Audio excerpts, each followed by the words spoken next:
Bonjour à tous et bienvenue dans cette nouvelle émission du Digital JT économique d'Anews Sécurité. Et bonjour Patrick. Bonjour Céline.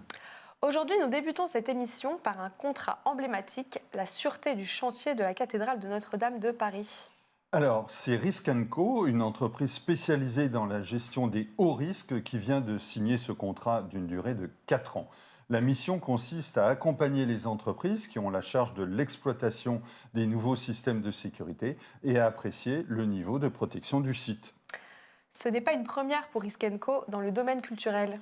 Non, effectivement, puisque cette société possède déjà une quinzaine de références extrêmement prestigieuses dans l'univers des musées et des monuments historiques. Alors, on peut citer par exemple le Louvre, le Château de Versailles, la Tour Eiffel, les opéras Garnier et Bastille, le musée d'Orsay, le musée de Cluny, le musée Guimet, le musée de l'air et de l'espace au Bourget, le Muséum d'histoire naturelle ou encore la Cité des sciences et de l'industrie.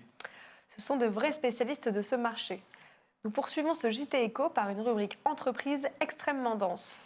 Alors oui, on va tout d'abord faire le point sur quelques acquisitions, en commençant par Vitaprotech, un des leaders français du contrôle d'accès et de la protection périmétrique dirigé par Eric Thor.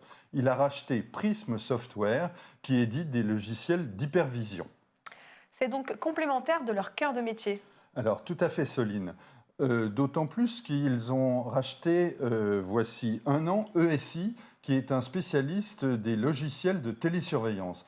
Prism est une solution globale intégrant de nombreux systèmes de sécurité qui vient donc s'ajouter à des prestations de gestion d'alarme qui sont proposées par ESI. Vitaprotech a déjà effectué de nombreuses acquisitions, me semble-t-il. Alors, c'est effectivement la 9e en quelques années seulement. Et l'intégration de ces structures s'est plutôt bien déroulée.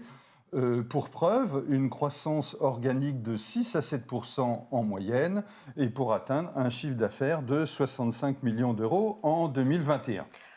Dans tout un autre domaine, les équipements de protection individuelle, on peut remarquer une acquisition de Delta Plus en Italie. Alors, le groupe s'empare du fabricant de chaussures de sécurité haut de gamme Maspica, qui opère sous la marque Sixton Peak. Avec un chiffre d'affaires de 38 millions d'euros, c'est la plus importante acquisition jamais effectuée par Delta Plus. Les précédentes opérations se sont d'ailleurs très bien déroulées, puisque le groupe parvient à un record de 344 millions de chiffre d'affaires en 2021, en croissance de 19% ou de 5,8% à périmètre constant.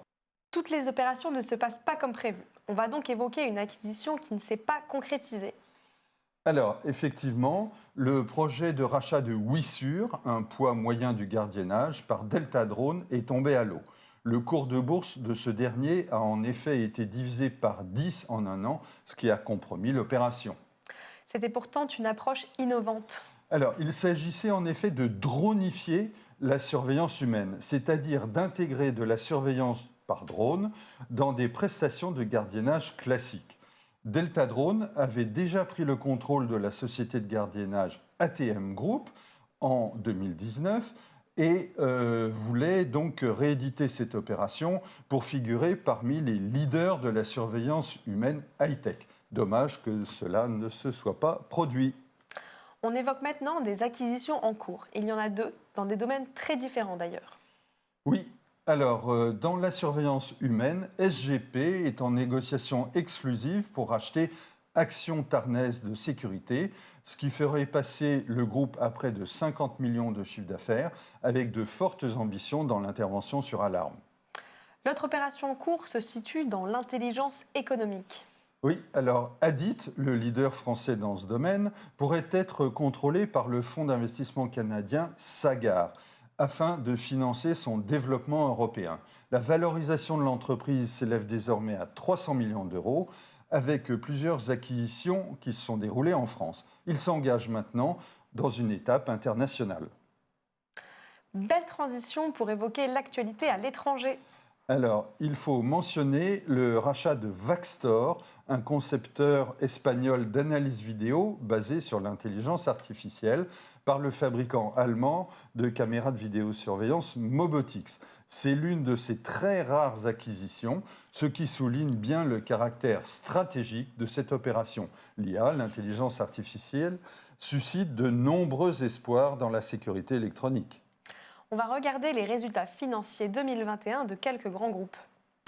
Alors, ils commencent en effet à être publiés et ils sont assez brillants. Mais il faut quand même souligner qu'ils se comparent à une année 2020 affectée par la crise sanitaire et qui était plutôt des résultats économiques médiocres. C'est par exemple le cas de Securitas. Alors, le bénéfice net est en augmentation de près de 30%, tandis que la croissance organique s'inscrit à plus 4%. Un autre groupe suédois affiche de belles performances. Assa Abloy, le leader mondial du contrôle des accès, publie également une hausse de son bénéfice de 30% en 2021 et une croissance à périmètre constant de plus 11%. Au cours des prochaines semaines, on regardera si d'autres groupes publient d'aussi beaux résultats. On se donne rendez-vous dès le mois prochain. Au revoir à tous et au revoir Patrick. Au revoir Céline.